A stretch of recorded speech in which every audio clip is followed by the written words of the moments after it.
they see me, they know that every day when I'm breathing, it's for us to go farther, you know? Every time I speak, I want the truth to come out. You know what I'm saying? Every time I speak, I want to shiver. You know, I don't want them to be like, they know what I'm going to say because it's polite. They know what I'm going to say. And even if I get in trouble, you know what I'm saying? Ain't that what we're supposed to do? I'm not saying I'm going to rule the world or I'm going to change the world, but I guarantee that I will spark the brain that will change the world. And that's our job, is to spark somebody else watching us. We might not be the ones, but let's not be selfish, and because we're not going to change the world, let's not talk about how we should change it. I don't know how to change it, but I know if I keep talking about how dirty it is out here, somebody going to clean it up.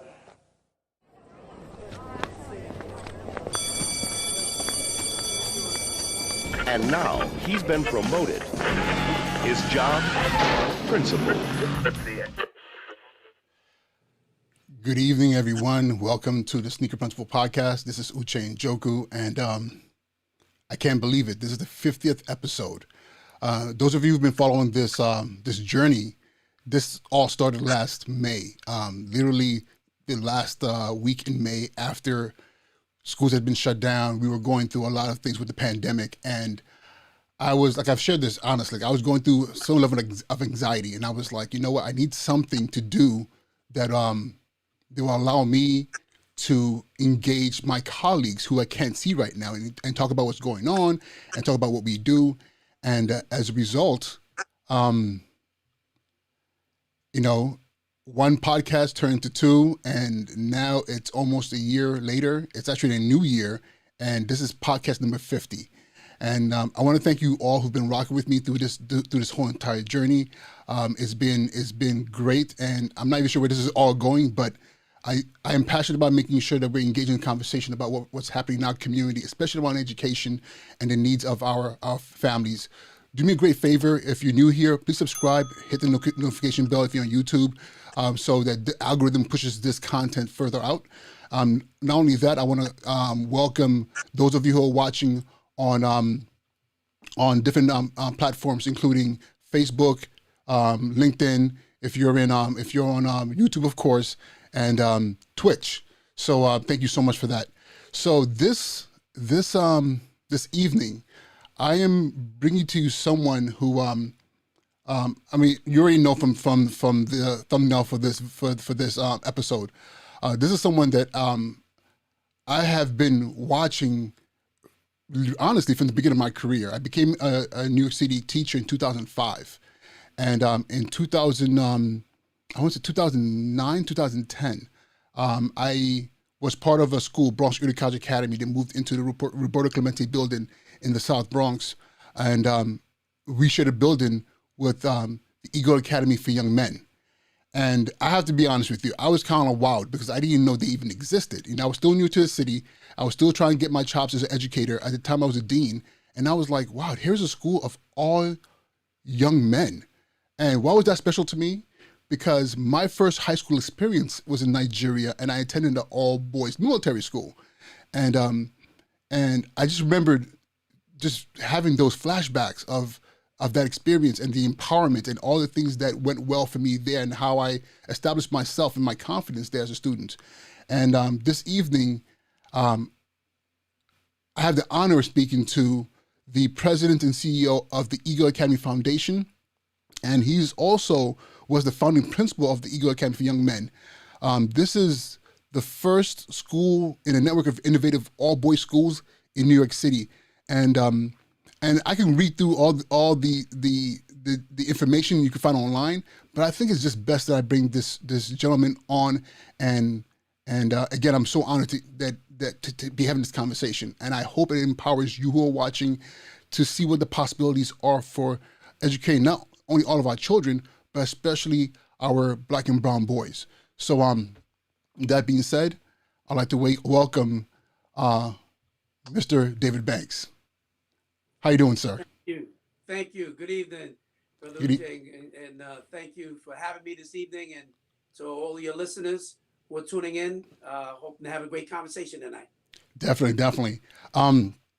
Let's just jump into it, because, you know, in doing my homework, I'm watching YouTube videos, and I'm actually cracked open the Soar again. Yeah, I see a copy of it right on your right behind you on the shelf, And I was like, what am I gonna ask this man that he hasn't already been asked so many times before? So I'm just keep it simple. I'm gonna assume that people who are here right now don't know. So my question to you first is, who is David Banks? Well, thank you so much for that. David Banks is the son of Philip and Janice Banks, firstborn. Just turned 59 years old on January 14th. Happy birthday, And, sir. Thank you, brother. And spent the entire day with my mother to thank her for being the person who brought me here, who provided safe passage for me into this space, and who loved me and continues to love me, who nurtured me, and even as a grown man and a grandfather now myself, continues to nurture me. My father, who is my greatest hero, who retired from the New York City Police Department after almost a 30-year career. I tell you about them because David Banks is the embodiment of Philip and Janice Banks, right? The people who bore me and gave me the love, the discipline, the high expectations that I needed as a young African-American male growing up in New York City, the oldest of 3 boys. Went to public schools my entire life, went on to become a lawyer, educator, and have really dedicated my career to working with young people to try to help them to achieve their dreams, to reach their promise. And I recognize that in order to do that, they have to also be surrounded by the same love, discipline, nurturance, and high expectations that I was given by my parents. I try to provide an ecosystem for young people to help them to do that. And so I currently am the head of the Eagle Academy Foundation. We run a network of all boys schools in New York City as well as Newark, New Jersey.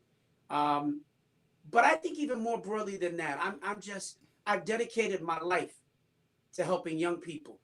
Before I was the principal of the original Eagle Academy in the Bronx, I was the founding principal of the first urban assembly school in New York City as well, the Bronx School for Law, Government, and Justice, which is right across the street from your old Roberto Clemente campus.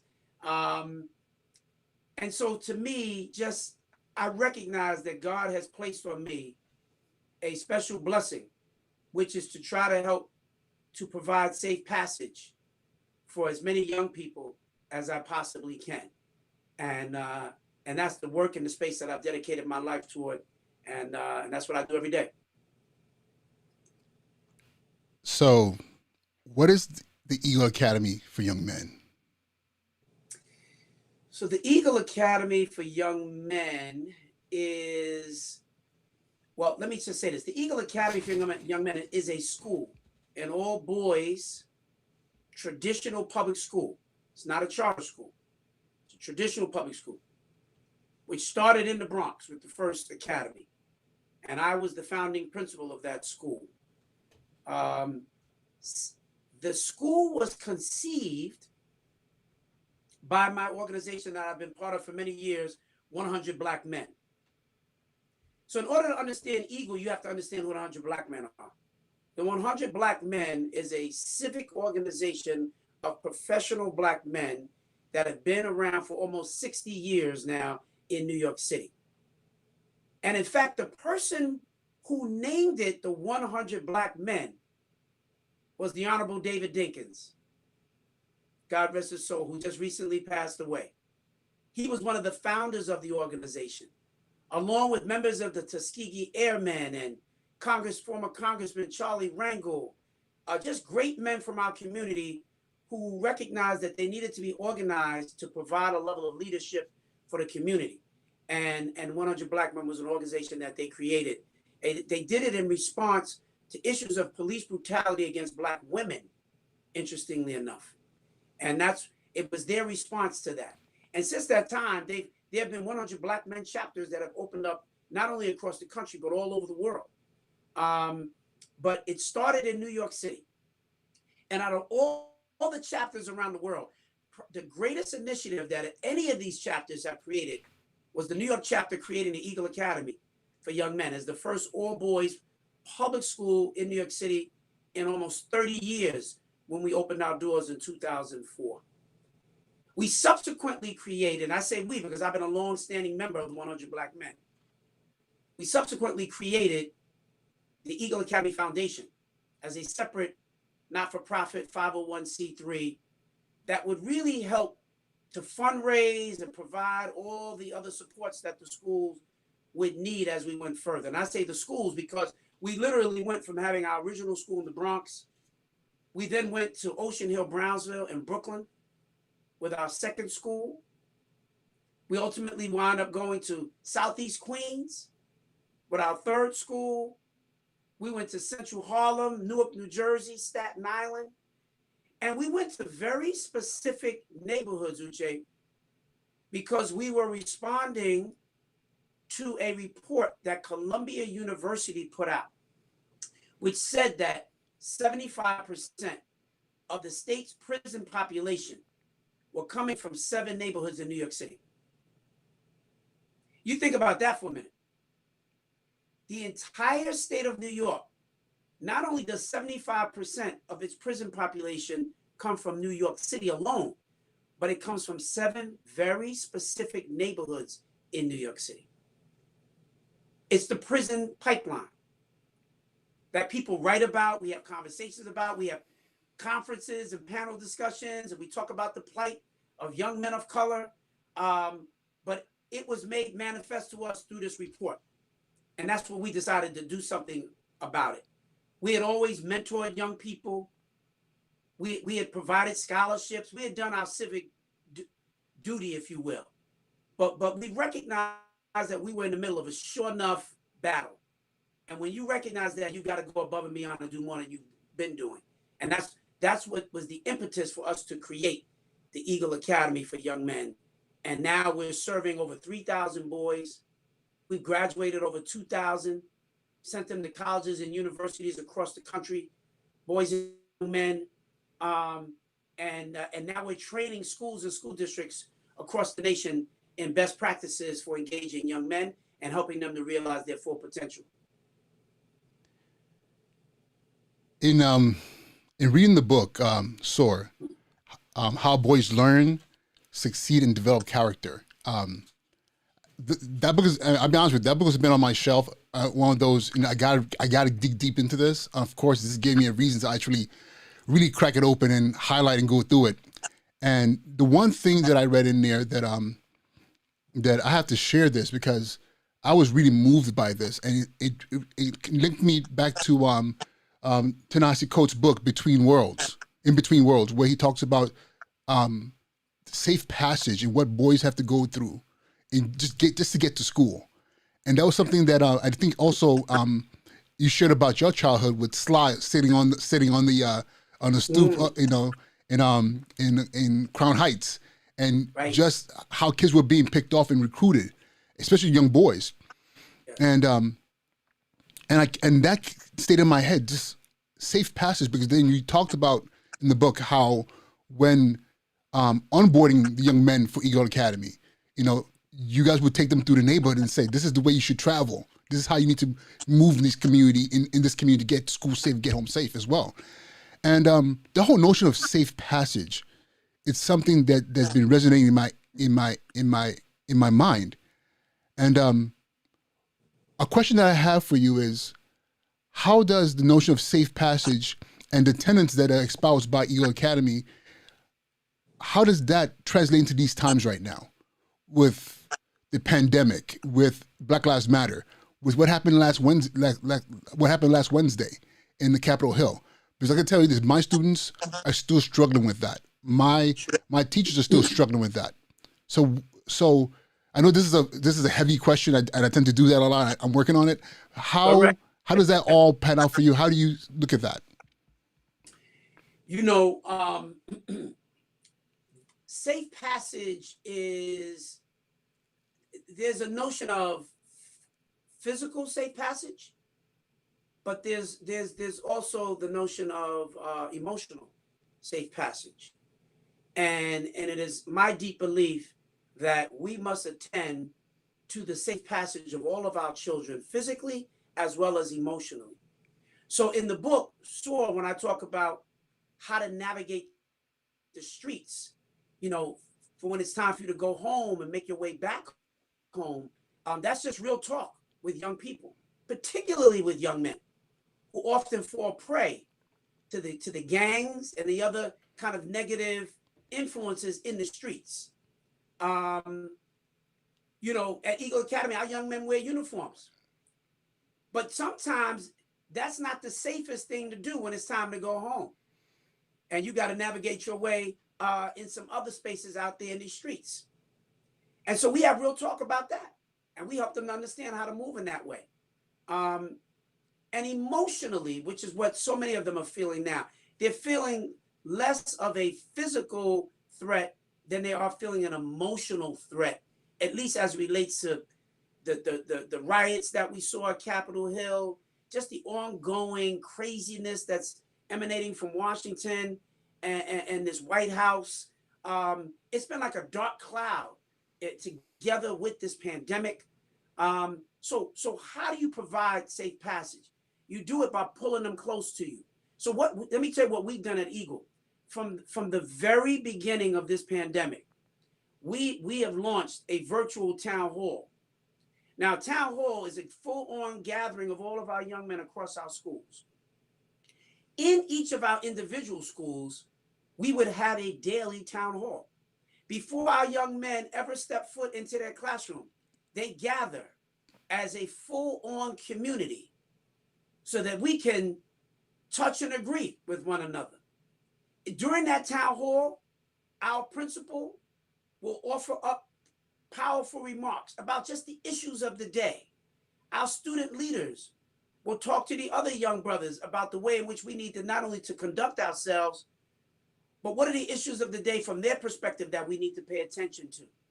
At our town hall, we lift up libation as an African tradition every day, where a number of young men, unsolicited, will come up and they will pour water into the plant in the African tradition and ask that all of their brothers, you know, lift them up and keep their spirit. You know, somebody will come up and talk about their grandmother who's in the hospital, who's sick.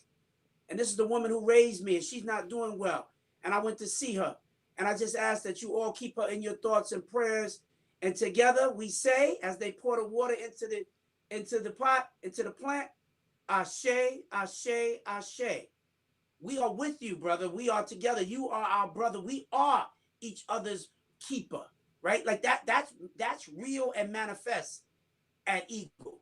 As we close out our town hall, we offer up the poem Invictus that every young man at Eagle Academy knows. Invictus is the poem of resilience. Invictus was what Congressman John Lewis, who just passed away, said was his favorite poem. He recited it every day. Invictus is the poem that Nelson Mandela said when he was locked up on Robben's Island for almost 3 decades. He recited that poem every day. It's what kept him sane. That's what he said. Out of the night that covers me, black as the pit from pole to pole, I thank whatever gods may be for my unconquerable soul. You imagine the young men of Eagle Academy, they recite that poem every day from the time they're in the 6th grade until they're graduating as 12th graders, right? And what the words of that poem speak to them into their spirit is that when you get knocked down, you get back up. Your destiny is not to be on the ground. This life that we live in, particularly as Black and Latino men, is going to knock you down. You are going to take shots, but you have to have that voice inside of you that says you are special, you are loved, your community loves you and needs you. So you have to continue to fight. That which might hurt you should not break you. Like, we believe that. We talk about that. We talk about that now on a weekly basis through our town halls that we do, our virtual town hall, where we connect all 3,000 of the young men of Eagle Academy on a weekly basis, where they get to share and talk. They pour libation. They recite Invictus. We bring guest speakers in to talk to them about the challenges of life. that they might face and how to navigate even through these difficult times, which are ultimately going to be historic. They're going to tell their children about living through these days, just like they read in the history books about what it was like to go through the civil rights movement. They're going through their own civil rights movement. We want them to be woke. We want them to appreciate it. We want them to understand how to take their rightful place in it. That's why their education is so important, that they be fully engaged. And so that's how we provide safe passage. Our relationships that these young men have with their teachers. This is nothing new for us. We just have to fully activate in a different kind of way. We have some of the most committed faculty that you will find. Our principals are some of the most amazing people I've ever met in my life. How they pour back and they give to these young men. These young men are sitting on that virtual platform with their parents who are sitting side by side. Many of our parents are home. So they're connecting with us in the schools at a level now that they couldn't even do before, because now they're home. So they're also learning more about what Eagle really is. We are each other's keeper, as my brother's keeper. So it's just a very powerful convening. It's a family, and this is what we're doing in these difficult times. We're sticking together. Thank you for that. A question that another question I have is, so in reading the book, and also look at my experience as a school leader, I am West African, born and raised, yet in an African household. So a lot of those tendencies you're talking about are part of my upbringing. Sure. But my American upbringing was in Los Angeles. I shared this with you. I grew up in South Central LA, Inglewood, California. Gang banging and all that. That was just the norm of the world that I grew up in Los Angeles. So when I came to New York City, a lot of what I saw when I moved, my first school was Walton High School in the Bronx. And first, the principal then at the time told me, listen, the job is yours, but we have a gang problem. And I was like, you got a gang problem? I literally grew up in that. But one of my notices was this: the high school that I went to in Los Angeles, I went to Inglewood High School, I always feel uncomfortable saying this because people always want to racialize things. But I tell this to my teachers, I tell this to my kids. My principal was black, my teachers were all black. I grew up in a black neighborhood, and if I was doing something dumb on the block, the OG blood on the block would check me. And they knew my father. They would be like, "Yo," and they would call me, "Yo, Africa, chill. I know your pops." I mean, those are the norms of growing up in a community that was very grounded, where everybody knew each other. Kind of like you described about 223rd in Queens and grew up in Crown Heights. A lot of those things were very similar to me. But a lot of our kids that grew up in a very different world now, where those safety nets are not there anymore. That sense of community is not there anymore. You can live in a building and not know your neighbor for 20 years. Everybody stays in their own corners. So our kids are not as safe as they used to be. But then when they come into the building, and one of the biggest issues is that there is a cultural divide a lot of times. What you're describing at Eagle Academy is something that for a lot of people seem like magic. Like you get young men to do what? And you have teachers who do what? And in most schools, it's a constant struggle, to build those relationships, to make those connections between staff, between students, between families. My question is, what do you say to a principal who's like, I see what you're doing at Eagle. How do I replicate? What's something I can start doing in my school to start replicating that? How do I get my teachers to connect with the students? How do I get my young men because in most schools, let's be honest here, the ones who are failing the most are the young men. How do we re-engage them? So what is the guiding light you can give to tell school leaders and school communities, start moving in this direction first, or start doing this first? I would tell them, a couple of things. One, we take some very basic steps like you have done. I wrote this book, right?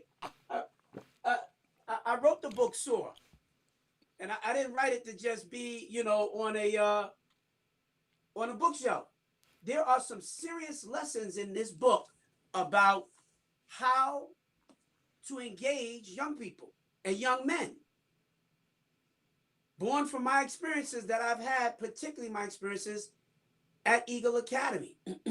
So those lessons are written in that book. There's some personal stories of my growing up and my brothers, but most of the lessons are from the experiences that we've received by doing the work that we've been doing at Eagle Academy. So that's one of the first steps that people can do. They can get the book and start there, number one. Number two, I would encourage any of them to reach out to us because we can be helpful in providing a level of training for them in their schools. We're doing that now across New York City in a whole host of schools and school districts within the city right now. And the reason for that is this. Think about this, Uche. You just pointed out that the boys and the boys of color in particular are the ones who struggle the most in our school system. That's not just in New York. That's all across the country. In fact, that's all around the world. And yet, most teachers have never received even a day of training of what it means to engage young men in the classroom. Not even a day. They've gone to these schools of education. They've gotten all these certifications. They've gone through all this, and they've never received even one day of what that means. What are the best practices around how you engage these young brothers in a way so that everybody can win? Without that level of training, what happens? You have teachers who always wanted to become teachers. They love the classroom. They love the school experience. They were good students. They come into our school system, and now they're faced with these young brothers who bring a different kind of energy that they have never seen before, and they have no idea what to do with it. And more often than not, that energy gets diagnosed as negative. Kids wind up getting suspended. There's all kind of disciplinary issues that happen. The kids are told that they're being insubordinate, disrespectful, all because the adults do not have the skills that they need to know how to engage with the young men. When I was the principal for Eagle in our very first year, I had already been a principal for 7 years. And I was within my first, 2 weeks. And it was the end of the day, and I'm in my office on the first floor. My door's open. It's dismissal time. The boys are making their way out of the building. This was when we were in that building right across the street from where you were. And all of a sudden, I'm sitting at my desk, and I saw one young man fly by. In the middle of the crowd, just somebody going at a faster pace. And it got my attention. In the next 10 seconds, 2 more boys, bam, bam, like fast. And I said, uh-oh, right? Because if you're a school leader, you have that sense. Yeah. Okay, something's happening. And I got up and I made my way out into the hallway. So in a sea of young men making their way out of the building, there's 3 boys on the floor, wrapped in like a death grip on the ground. One's got one boy by the leg, the other one's got him around the head. And I came out and I've got to use my principal voice, right? Like, yo, what are y'all doing? And it was like a Kodak moment. These guys are on the floor. They're locked in a grip. They're laying on their back. They looked up at me and they said, what? We're just playing. I said, get your behinds up off the floor and take yourself home. Up all this foolishness, right? But there are a lot of places in that moment, you know what would have happened? Suspensions come in, calling parents, all of this stuff, right? Where sometimes it's just boy behavior, and you need to have a level of sensitivity as you help them to mature into responsible young men, recognizing that it's not always bad. It doesn't always need to be disciplined, right? They don't need to be suspended. Right. But you have to offer up these scenarios to teachers and educators. You have to do role play so that they understand, how do you do that? How do you work it through? When a young man is acting up in class and doing something that you know that he doesn't need to do, the worst thing that you can do as a teacher is to put that young man on blast in front of his friends. Yeah. What you need to do is is as you're making your way around the room, you very smoothly whisper in their ear as you're continuing your lesson, I see the foolishness. Cut it out. Or we're going to have to deal with this later. And you keep it moving. When you say, Rodney, what are you doing? I have to talk to you all the time. You put Rodney on blast, and now Rodney's friends are like, ooh, Yeah. you getting put on blast. Rodney feels he's got to come back at the teacher in order to save face for his in front of his boys, right? But if you're so now Rodney tries to save face. Now he says something that he shouldn't say. Now you got a much bigger issue. Everybody's losing now. All because the teacher did not have the skill set for knowing how do you deal with this where everybody can still win. Teachers have to be taught how to do that. They've not been taught those kinds of skills and those kinds of practices that will help them in the classroom. That's what we do at Eagle. So I would suggest to any of those folks who are out there, those are the kinds of things that they can reach out to us about. We're training other school districts in how to do that even now. But more importantly, it's the kind of thing that teachers across the entire system need to be trained. But that recognition of that needs to come from the chancellor's office. It needs to be in a space where you recognize that there are schools that are doing things even beyond what Eagle Academy does that are absolutely amazing. And everybody needs to hear that. All schools should be learning from what the great things that other schools are doing, not working in complete isolation and trying to figure these things out for yourself when your neighbor down the block and around the corner has already figured it out. But that takes leadership, that takes vision from the chancellor's office to help us understand how do you connect the dots so that everybody is learning from each other so that we can all grow and we're not in competition with one another, but that everybody can in fact win. So you have very unique expertise around young men. I'm wondering what your thoughts are around the data, the ever growing data around our young women, and like I remember I did my graduate studies at Columbia, and a lot of that data, like you talked about with the 7 neighborhoods, the $1 million blocks that are producing, $1 million in revenue for the prison system, but now the data around our girls is getting atrocious. That's right. We're seeing the criminalization of our Black and brown girls, and like for example, I forget what city that was, but over the course of last spring and summer, the young lady who was incarcerated because she wasn't doing her homework, and it was an article in the Atlantic about that, and like that level of just aggression now hitting with our young girls. What have you learned from Eagle Academy from your work with young men that can apply to young women as well, or do you believe that's a completely separate thing? No, it's not a completely separate thing. In fact, what Eagle is doing right now, we're at the end of a 4-year program that we have been working with a host of middle schools in Brooklyn, and we've been training them in the best practices of Eagle of how we engage boys. But you know what we have found? Those same practices apply to the girls, right? Because at the core of what we're doing with young men is about relational learning. If I had to pick one thing to tell you, it's the most important thing. Sure, training teachers in these practices, getting mentors for young people, providing career opportunities and exposure so that they can see what the larger world is really all about, having rituals and ceremonies and traditions in the schools, how you engage the parents. All of these are things that we do with Eagle Academy. But every one of those things can be applied to girls as well. We had just focused on the boys because at the time that we were doing our work, it was the boys who were the ones that were struggling the most. But we've steadily been watching the girls continue to struggle. But it's the same essential practices. But it's practices that say, I see you.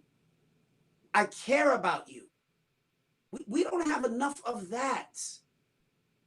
And we need to do that. And far too often, that's because our system is designed around just All of our efforts have to be just about preparing you to take a test. Like the complete value of our school is based on how well our school and our students perform on standardized exams. If we continue to think through that very limited paradigm, we will always have issues. But when a school recognizes that the greater mission of that school is about preparing healthy young people who are prepared to take their rightful place in society, then you move very differently. If you truly believe the person that's sitting in front of you, boy or girl, young man or young lady, could be the next U.S. senator, could be an architect, a banker, right? Could be the doctor who's charged with operating on you to save your life. If you believe that, you move very differently as adults in how you work with young people. If you don't believe that, then that's the core of the issues and the challenges that we have. So I would just say to you that as we watch these issues that are happening with our young ladies, our young ladies are going through a lot of the same things that our boys are going through. There are some distinctions, certainly, but the fundamental response to all of it is about relationship. How we connect with young people so that they know that we care. I ask teachers all the time when they complain about how the kids are acting. I said, when's the last time that you had lunch with your kids during their lunch period in the lunchroom with them, right? There's some folks who say, I taught my classes the last thing in the world that I want to do. When I have my 45 minutes off, I don't even want to see any kids. I'm not saying you need to do it every day, but I'm telling you, there's something magical about having lunch with the kids, just as something that you could try. When the kids see you outside of the confines of your classroom, they see you differently. When you show up and just sit down next to them in the lunchroom and you're going to have lunch with them.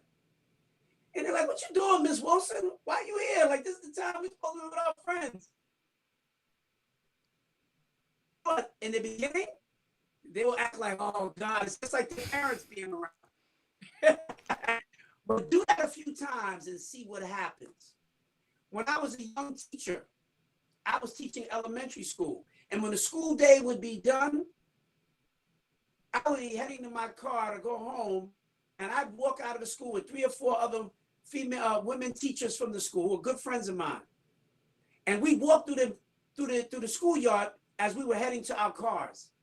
And the kids would be in the playground playing basketball. And I'd stop for a minute and put my bag down and say, let me take a shot. Let me get a shot. And the boys would go crazy trying to get the ball to throw it to Mr. Banks. Oh, Mr. Banks, you can't shoot. You can't shoot, right? And I'm sitting there and I sit there and I might take 2 or 3 shots. And they would lose their minds because they were like seeing a teacher like in connection with them. Like you came down off your high horse and you came into their space. It changes the dynamic of how they see you. You know, and then they start saying, oh, can you dunk? I said, let's not get carried away. Okay, let's just take a couple of shots here. Let's be easy with this. I'm not trying to hurt myself either, right? And but in that, and all of that, Uche, would take me 2 minutes. 2 minutes. But in that 2 minutes, they were like, oh, Mr. Banks is cool. You make connection. I would watch some of the women teachers stop for a minute in that same schoolyard and get in the double dutch as the girls were doing double dutch. And they said, oh, Miss Wilson, you know how to do that? Oh, get out of here, we'll go crazy. And all you have to do it is for 2 minutes. And then you keep your stuff and keep moving. You have connected with them forever. More and more of our teachers, Uche, and our trainers, everybody else, they need to talk about those things because there are other even more amazing things than that. But all too often, we talk about what we're not doing, what's missing. If we change the paradigm of how we even have conversation and instead of talking from a deficit model all the time, and talk about it from an asset model, where what are we doing well? There's amazing things that we're doing well. That if we were in a position where we're sharing that all of the time, before you tell me anything negative, let's talk about the good stuff that's going on. Let that feed our spirit. Let that fill your toolbox. Right? But that's leadership, because leadership has to foster that kind of paradigm, that kind of ecosystem. And when you do that, you can change the very nature in which we are moving and seeing this work in the first place. It's so I have to share this in to give further evidence to what you just said. This past summer, unfortunately, I had to attend a funeral for one of my previous students, one of my former students from Bronx Area College Academy, and he was a student who graduated from the first graduating class. So I think at this point in time he was in his mid-20s. So it was not only was it a funeral, it was also like a homecoming for a lot of the students who had now graduated and started their own families. So they all came back together. And what was interesting is, of course, after the services, everyone standing outside. It felt like school. Like nobody wanted to leave. Everybody was just standing outside talking and reminiscing. And students came to me back to back, and not a single student said to me, "Mister, remember that physics class? Mister, you remember that living environment class, which you said?"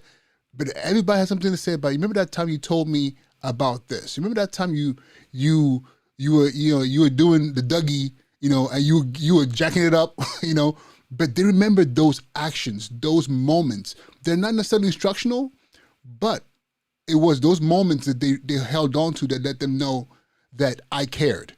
And most of the time, these moments, I don't remember them. I'm like, I did that? When did I do that? But they remember those moments. So those relationships are very, very important.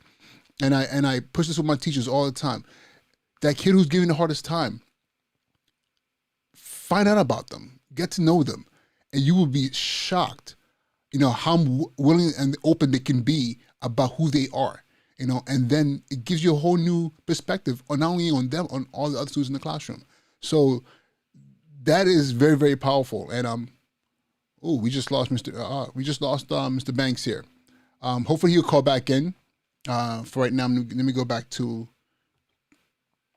Sorry about that, guys. The connections we just lost Mr. Banks, but he should be coming back in right now. Let me do this.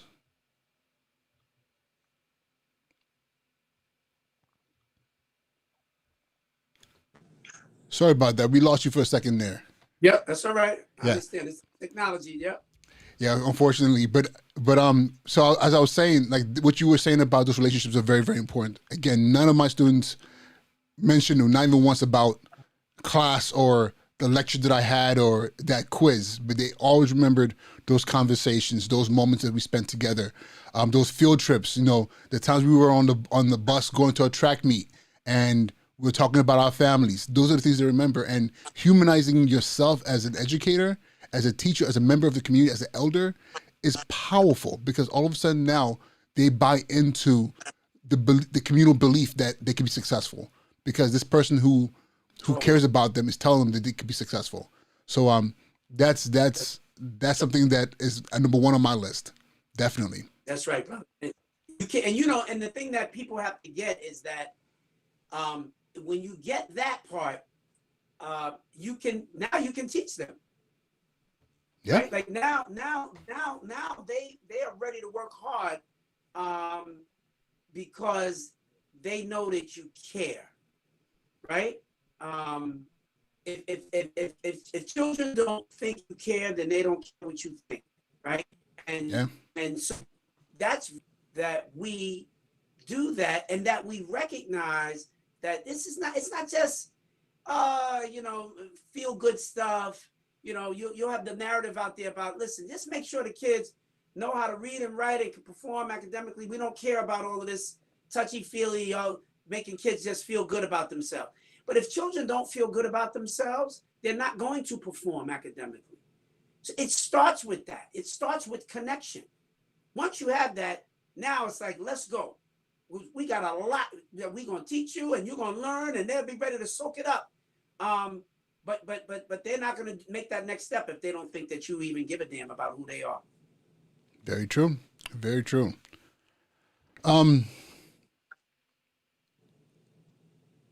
As a principal, I'm always aware that I'm always aware that I always take advantage of these spaces to talk to my colleagues as well, and this platform allows me to hopefully reach principals around the country as well, or anyone who might stumble upon this, who might pull their principal's collar to a conversation.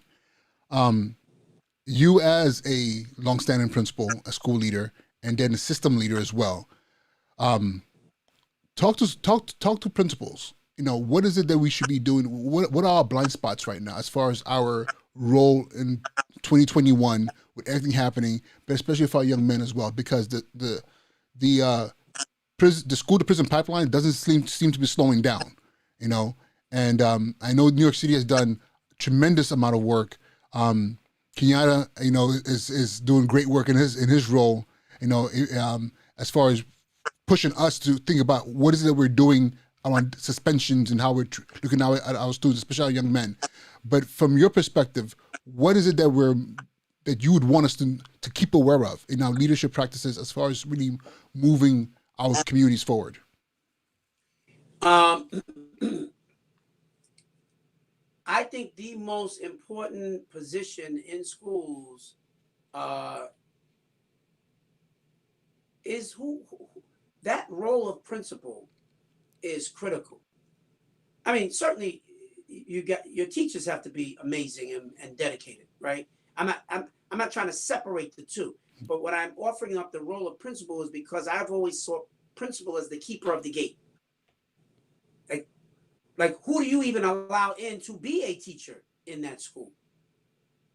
And if there's somebody who's not up to being a teacher there, what do you do to make sure that they don't get to stay there and do damage? Right? So that's why I look at that role of principal is critical. I loved, above everything else that I've ever done, I've loved being a principal. Best job I ever had in my life, by far. Because as the principal, see, when I was a teacher, you were in your room, you were doing your work with your kids. But as a principal, I got to go and see everybody's class. I got a lot smarter because I was able to go in everybody's room. And then I was able to connect the dots, help to partner teachers with other teachers. I think one of the biggest things that a really good principal has to have is just vision. You know, how do you see even beyond the four walls of the school? How do you connect to community? There's some principals who don't give a damn about community. They're like, that's not my job. My job is just within the four walls and making sure that I'm hitting my scores without my kids in ELA and math. Like, that's my job. And I would say that your job is so much bigger, broader, more important than that. That if you see it in a much broader fashion, that will order your steps in a much different way. Let me give you an example of something. So, because I like to keep things very practical. Because as a teacher, as a principal, I hated to go to trainings. It was just a lot of rhetorical conversation, right? Yeah. I would go to meetings with my superintendent, and it was killer stuff. It was all compliance stuff. It wasn't a space that you went to learn anything. The best learning happened like when we would have a break, and you got a chance to talk to your colleagues about real stuff that was going on. And so I would say, as a principal, seek out mentors. Seek out answers from your other colleagues. I used to visit schools all over New York City as a principal, and even outside of New York. If I even got a hint of there was somebody who was doing something really unique, really innovative, really interesting, I said, I need to meet that person. I want to go learn that. I want to go. And if I would leave, I would go visit them. I'd have them come and see what I was doing. I built like an army of just like supporters. And I said, teach me. A lot of times folks would think that I was so smart and so creative, and I was just tapping into what other people were doing. Dr. Lorraine Monroe, she had been a former deputy chancellor. She was the founder of the Frederick Douglass Academy in Harlem. Maybe the most brilliant educator that I'd ever met. She ultimately became a mentor for me because I reached out to her and I said, I need you to mentor me. I was a young principal. I went to her. I didn't wait for it to fall in my lap. So taking that kind of initiative is really important. Recognizing that there are so many lessons to learn, not having a level of insecurity. That's something that I've seen from principals. See, I'm not an insecure kind of a guy, right? Like I know what I know and I know what I don't know. And I'm always open to learning. I've seen people who are afraid to ask because they think that kind of exposure makes people think that they are weak. And above all else, I've got to act like I'm the strong, tough, smart, know-it-all principal in the building. That's weak leadership. Really effective leadership says, I learned, we are all learners. I'm a facilitator more than anything else. How do I get the best out of everybody that's around me? How do I encourage my teachers to bring the best ideas to me? There was a business guy that I worked with years ago, and he told me that he had been a very successful businessman, and then he became a consultant in his last 20 years of his career, and he would go to other businesses and offer up advice, and they would pay him handsomely for his advice around how to make their business better. And he told me the key to it. He said, you know what the key to is that I tell these business leaders? He said, I would take time and just go and talk to the people who work for them. They would tell me everything that was wrong at the company, and they told me how to fix it. And I would write all of that up in a report. I would take my time in doing it because I didn't want the people to realize just how easy it was. He said, if you just talk to the people who work there, they will tell you everything that's wrong, and they will tell you how to fix it. But all too often, there becomes this disconnect between the leaders and the people who work for you, because you don't want to make it look like you've created this image like I'm supposed to be all knowing. So therefore, you allow this disconnect to happen between you and your people. Guess who else will tell you how to fix it? Your kids. Yeah. Guess who else will tell you how to fix it? Your parents. Like the community, the village. Tap into it. They know some things. So like I would start with that as advice to principals. Number two, I would tell them you have to be prepared to work really hard, really hard. I worked really hard as a principal. I put a lot of time, effort, and energy in. That was not a 9-to-5 job for me, or an 8-to-4, or whatever our contractual hours were. I didn't give a damn about contractual hours. I was like the first person in my building every day. Everybody can't do that. If it wasn't me, it was the custodian or the level 3 school safety officer. Between the three of us, we were all there way before the sun was up. I did that for a reason. I wanted to just set the tone for myself. I greeted every student who walked in my building every single day. Not most days, every single day. I greeted them with a handshake or a hug, because in that moment, I was doing a check. I was doing an emotion check. What's up, Jamal? And I could see in a moment, just through the handshake, just by looking them in the eye, if something was going on. And sometimes they walk by, it's all right, Mr. Banks, I don't even want to be bothered. And you realize, something's wrong. Yeah. I say, Mr. Barnett, pull him to the side. Mr. Barnett, talk to Jamal. There's something going on, right? Or the kids would come over and they tell you, Mr. Banks, somebody better talk to James, because something's going to go down today at lunchtime. It's going to be a throwdown. I was like, so they're giving you a heads up because they don't want it to happen. But unless you are doing those pulse checks, keeping your hand on the pulse of what's happening in your school, now all of a sudden, when you don't do that, stuff is jumping off. A lot of times, where does the stuff jump off? It jumps off at lunchtime.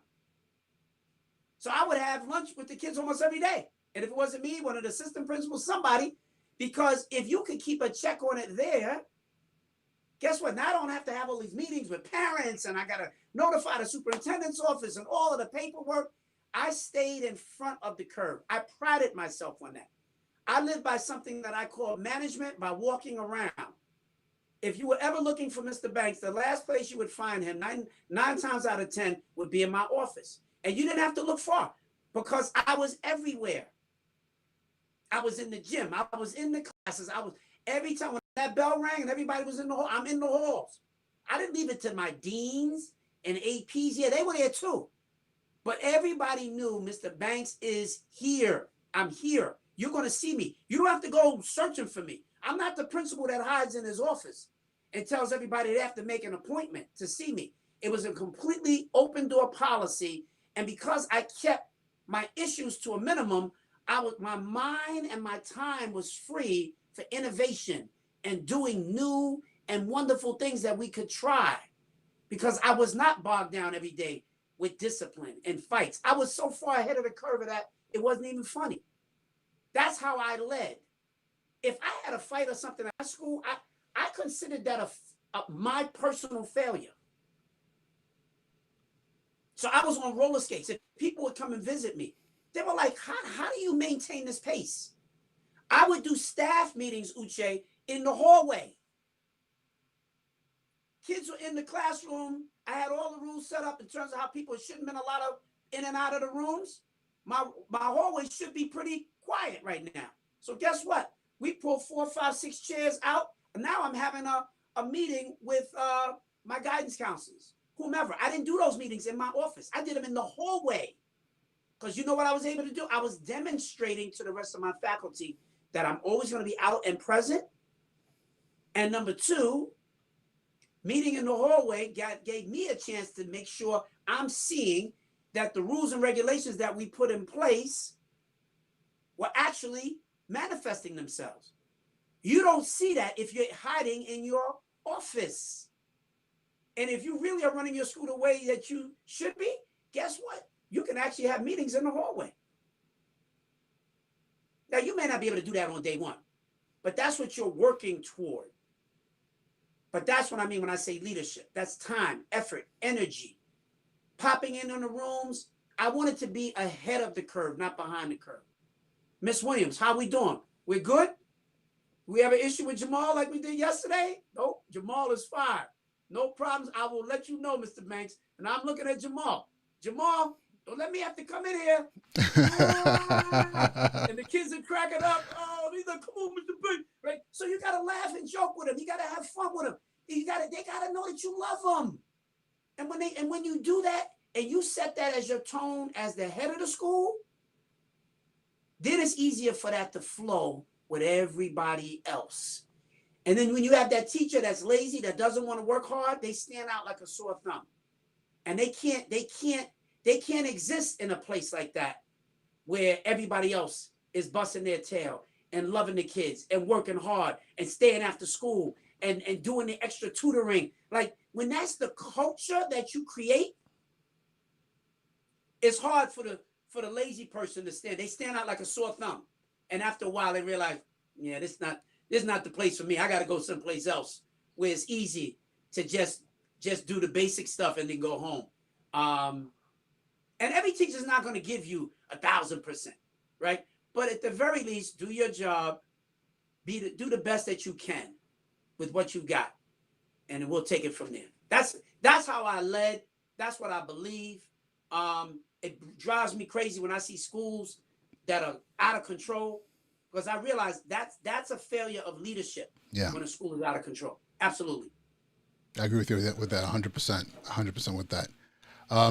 We've come to the close of a full hour.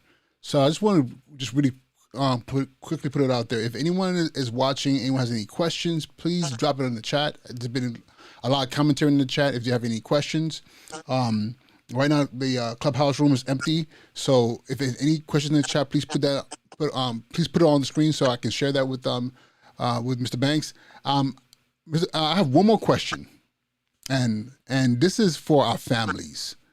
I'm a big believer that not only am I in service to the community as far as my students are concerned and teachers, but I tell my parents all the time, I'm in service to you as well. Like at the end of the day, this doesn't happen if you didn't have these children to bring to us for us to actually educate. And not only that, when you bring your child to my school building, I know the expectation is that I'm going to give them the same level of love and attention that you give them at home, if not more.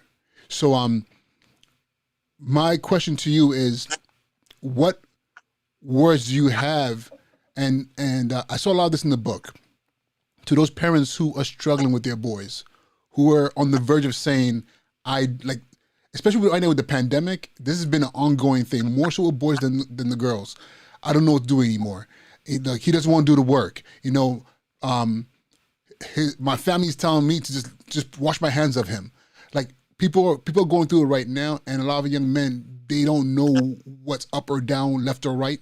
So what advice would you give to parents and families, and maybe even to the young men as well, about how to navigate through these times? Raising children is not easy. So first of all, I tell them I understand. I'm a dad. Raised 4 children, 3 sons and a daughter. So I don't just tell you about what I heard. I tell you about what I know, what I've lived, what I have experienced. Raising children is hard. And the best time to be a parent is when they're young. That's the best time to pour into them in the way that you would want them to go. It's hard to try to get tough, when they're 15 and 16 years old. You got to teach those lessons very early on when they're most impressionable. But no matter what the situation is, they still want to be loved. They want to be taught. Young people are influenced by things even beyond their parents. They're influenced by these outside factors. But other children are, they're going to make you earn your money on why you became a parent in the first place. That's just what it is. But if you keep the faith, whatever your belief system is, pray for your children. And because I'm a person of faith, right? So whatever your faith is, whatever your belief system is, call on that. But in the African tradition, we talk about the village raising the child. It is not the sole responsibility of just the parent. Activate the village. There are people in the village who can help. There might be that child's favorite teacher who connected with him. Maybe his favorite teacher from the 4th grade. Reach out. Because sometimes even when that young man or young lady is acting up and they're in the 10th grade, the person who they will straighten up for is Miss Jackson, their 4th grade teacher. And all of a sudden, as big and out of control as they might want to act sometimes, they revert right back to being that 4th grader when Miss Jackson shows up. There's a level of respect that they have. So seek out Miss Jackson. Ask her to come and have a conversation or build a more long-term relationship. Just seek out the village. Activate the village. Whether it's your pastor from your church or whatever it is. Brother, big sister.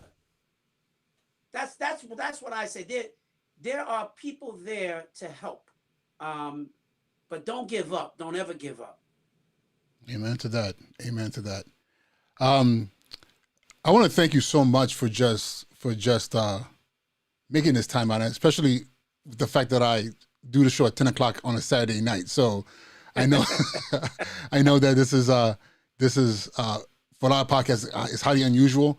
But I'm a dad of 2 young children, so I gotta wait till they go to bed. Then of course during the week I'm a principal, so life is not as free during the week. But I'd really appreciate that. There is one more thing, and this is the last thing. There are conversations out there. I know nothing's etched in stone, right? But those of us in New York City know that that the Brooklyn Borough president Eric Adams has announced his candidacy for mayor.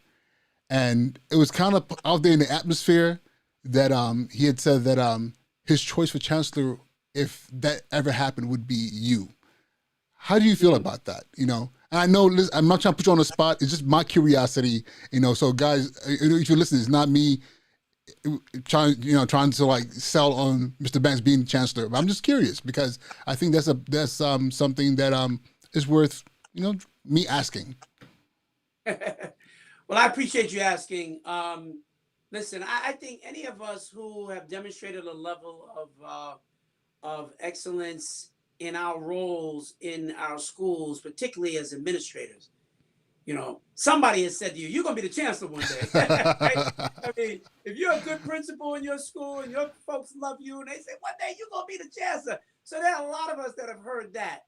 I would say this. I know Borough President Adams really well. He's worked with us over the years. But I know a lot of the folks who are running for mayor. I think, first of all of our folks getting out and being active and being civically engaged and voting is critical. Yes. Number one. I'm always prepared to serve. This is what I have dedicated my life to. If I'm called upon to serve, I will be ready to do that.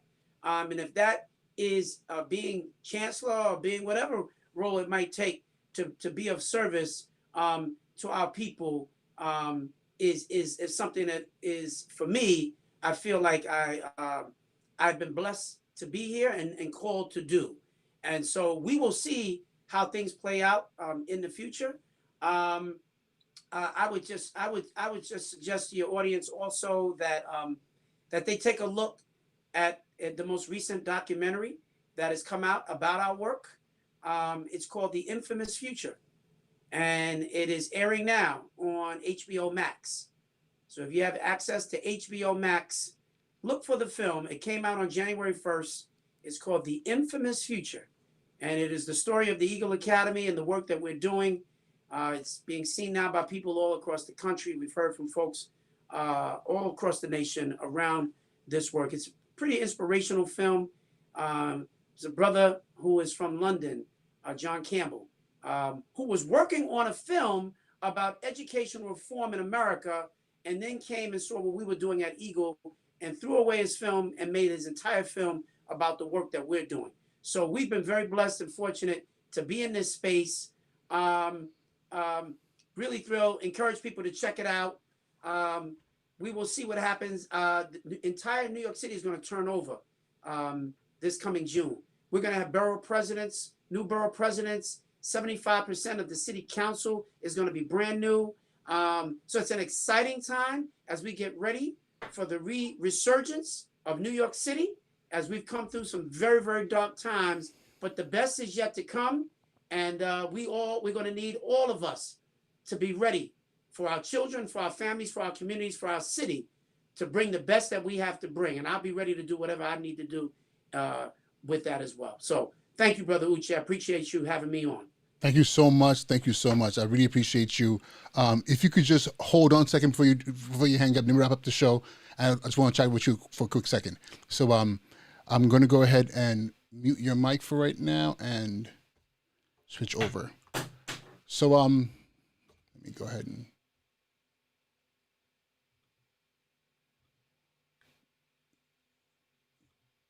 here we go. Try again. And there. All right. So guys, I'm sorry. You guys know this tech thing is always interesting. So again, I want to thank everyone for being part of this conversation this evening. I hope that you pick something up, either as a community member, as a teacher, as a principal, as a student, as a parent. The work that we need to do here is a work that involves the whole entire community. We're talking about it takes a village, and I really believe that, and that's been something that I've been espousing since the beginning of this podcast, and even through my career as an educator.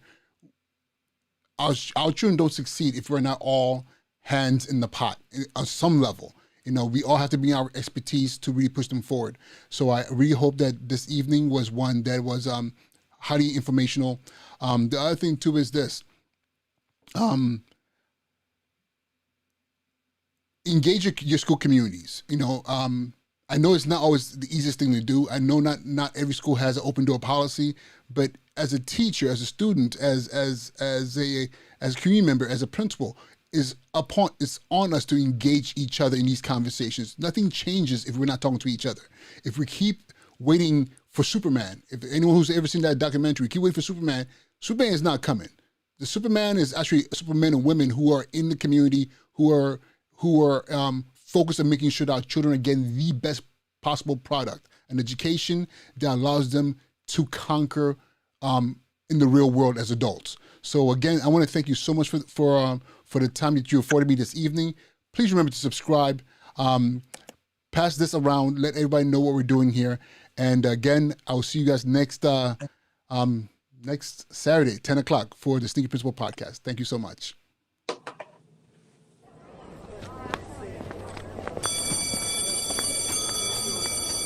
And now he's been promoted. His job